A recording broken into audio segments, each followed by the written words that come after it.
بسم اللہ الرحمن الرحیم۔ السلام علیکم، welcome to my YouTube channel سسٹرولوجی۔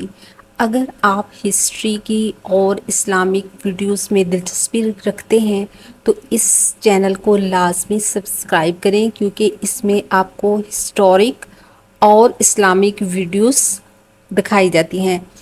آج میں آپ کے ساتھ جو واقعہ شیئر کرنے جا رہی ہوں وہ قوم عاد کے بارے میں ہے۔ یہ واقعہ 2000 قبل مسیح کا ہے، جب طوفان نوح کی تباہی کے بعد اللہ تعالیٰ نے عرب کی سرزمین پر ایک ایسی قوم پیدا فرمائی جو دنیا کی سب سے مضبوط ترین، طاقتور اور انرجیٹک لوگوں پر مشتمل تھی۔ یہ لوگ جسمانی خوبصورتی کے لحاظ سے سرخ و سفید رنگت کے مالک تھے، اور یہ لوگ وجاہت میں اپنا کوئی ثانی نہیں رکھتے تھے۔ مال و دولت کی بھی ان کے پاس فراوانی تھی۔ ان کی جو تہذیب و ثقافت ہے وہ بھی بہت شاندار تھی، اور اللہ پاک نے ان کو ہر نعمت اور عیش و آرام میسر کیا تھا، اور ان کی فصل بہت اچھی ہوتی تھی، اور ان کا جو مال تھا اور جو دولت تھی اس میں بہت زیادہ وسعت تھی۔ قوم عاد کا تعارف ایک بہت طاقتور اور جری قوم کے طور پر ہوتا ہے، جو کہ بیسیکلی بت پرست تھی۔ حضرت ہود علیہ السلام کو اللہ تعالیٰ نے اس قوم پر نبی بنا کر بھیجا تاکہ وہ ان لوگوں کو اللہ کی طرف بلائیں۔ قرآن کریم میں حضرت ہود علیہ السلام کے ذریعے قوم عاد کو دی گئی تنبیہات کا ذکر کیا گیا ہے۔ آج ہم جانیں گے کہ قوم عاد کون تھی، دنیا کی اس طاقتور ترین قوم کو اللہ رب العزت نے کیسے صفحہ ہستی سے مٹا دیا، اور قرآن مجید میں قوم عاد کے حوالے سے کیا ارشاد فرمایا گیا ہے۔ قوم عاد اس وقت کہاں موجود ہے؟ اگر آپ تاریخ انسانیت کے اس مقام پر قوم عاد کے آثار کو تلاش کریں تو آپ کو کھجور کے درختوں کی طرح قد آور اور مضبوط ترین لوگ ملیں گے۔ ہم آج کی ویڈیو میں بھی قوم عاد کے متعلق جانیں گے، جو کہ جنوب عرب میں بحر احمر اور خلیج عمان کے درمیان آباد تھی۔ اگر ہم ان کے آثار قدیمہ کی بات کریں تو ماہرین آج بہت بڑے بڑے سکیلٹنز ڈسکور کر رہے ہیں، جن کی قد و قامت اور ان کی جو ہائٹ تھی وہ بہت زیادہ تھی، اور یہ لوگ سکیلٹنز سے پتہ چلتا ہے کہ ان کے جو صحت تھی اور جو ان کی طاقت تھی وہ بہت زیادہ تھی۔ اور جنوب عرب میں بحر احمر اور خلیج عمان کے درمیان یہ جو قوم آباد تھی، وہاں بلند و بالا پہاڑ موجود تھے، اور ان میں وسیع عمارات تھیں جن میں یہ لوگ بستے تھے۔ اس قوم کے لوگ قد آور اور طاقتور تھے، جیسا کہ اللہ تعالیٰ نے قرآن میں فرمایا کہ ان جیسی کوئی قوم دوسرے ملکوں میں پیدا نہیں کی گئی۔ قوم عاد کے متعلق تفصیلات سوائے قرآن مجید کے کسی اور مذہبی، قدیمی یا تاریخی کتب میں نہیں ملتا۔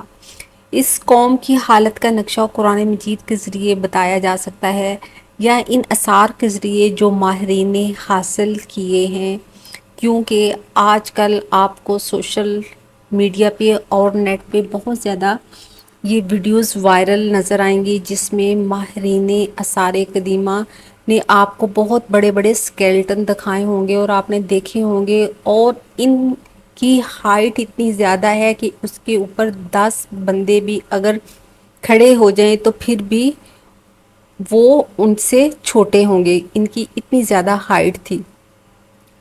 قوم عاد کا جد امجد ایک شخص تھا جس کا نام عاد تھا، اور وہ حضرت نوح کی چوتھی نسل میں ان کے بیٹے سام کی اولاد میں سے تھا۔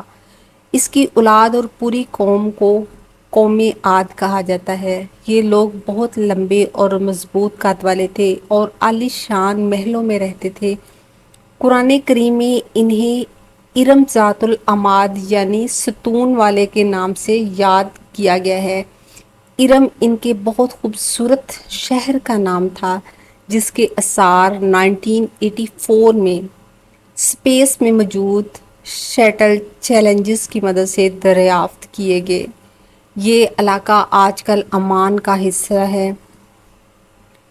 کچھ علماء کا خیال ہے کہ ارم قوم عاد کے شاہی خاندان کا لقب تھا۔ قوم عاد نے جس طرح کے عالی شان محل بنائے، دنیا میں پہلے کسی نے اس طرح کے خوبصورت محل اور عمارتیں تعمیر نہیں کی گئی تھیں۔ مگر جب یہ محل تیار ہو گئے اور قوم کے بادشاہ شداد نے ان محلوں میں داخل ہونے کا ارادہ کیا تو ان پر اللہ کا عذاب نازل ہوا اور وہ سب تباہ و برباد ہو گئے۔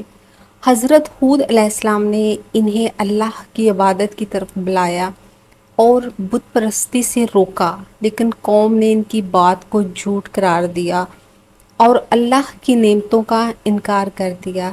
اللہ تعالیٰ نے حضرت ہود کی دعا کو قبول فرمایا اور قوم پر عذاب بھیجا اور وہ سب ہلاک ہو گئے۔ صرف 7 راتوں اور 8 دنوں میں یہ لوگ صفحہ ہستی سے مٹ گئے۔ یہ کہانی مسلمانوں کے لیے ایک بہت بڑا سبق ہے کہ اللہ نے قوم عاد کو طاقت اور دولت سمیت ہر نعمت سے نوازا، مگر جب انہوں نے اللہ تعالیٰ کی نافرمانی کی اور اپنے نبی کی بات نہ مانی تو اللہ نے انہیں نیست و نابود کر دیا۔ قوم عاد کا عذاب: جب اس قوم نے حضرت ہود علیہ السلام کی بات نہ مانی اور اپنے بتوں کی پوجا جاری رکھی تو اللہ تعالیٰ نے ان پر عذاب نازل کرنے کا حکم فرمایا۔ اللہ نے ان کے پھلوں، پانی کے چشموں اور ہر طرح کی نعمتوں کو خشک کر دیا، یہاں تک کہ ان کے اوپر 3 سال تک قحط مسلسل شکار رہا۔ حضرت ہود علیہ السلام نے ان کو توبہ کرنے کی تلقین کی، لیکن انہوں نے انکار کر دیا۔ آخر کار قوم عاد پر شدید آندھی کا عذاب آیا جس نے 7 راتوں اور 8 دنوں تک ان کو تہس و نحس کر دیا۔ قرآن کریم میں ذکر ہے کہ یہ ہوا اللہ کے حکم سے ہر چیز کو اکھاڑ پھینک رہی تھی اور ان میں سے کوئی بھی نہ بچ سکا۔ حضرت ہود علیہ السلام کی حفاظت اللہ پاک نے فرمائی اور ان کے پیروکاروں کو اللہ تعالیٰ نے اس عذاب سے بالکل محفوظ رکھا اور وہ ایک مخصوص مقام پر منتقل کر دیے گئے جہاں انہیں سکون سے رکھا گیا۔ حضرت ہود علیہ السلام 50 سال تک اپنی قوم کو نصیحت کرتے رہے اور بعد میں بھی لوگوں کو اللہ کے احکامات کی تعلیم دیتے رہے۔ اللہ تعالیٰ نے یہ سارا واقعہ انسانیت کو عبرت حاصل کرنے کے لیے دیا، لیکن مسلمان پھر بھی اس سے عبرت حاصل نہیں کرتے۔ اللہ پاک ہم سب کو اس سے عبرت لینے کی توفیق عطا فرمائے اور صراط مستقیم دکھائے، آمین۔ اس طرح کی خوبصورت اور انفارمیٹیو ویڈیوز دیکھنے کے لیے ہمارے چینل کو لازمی سبسکرائب کریں۔ اللہ حافظ۔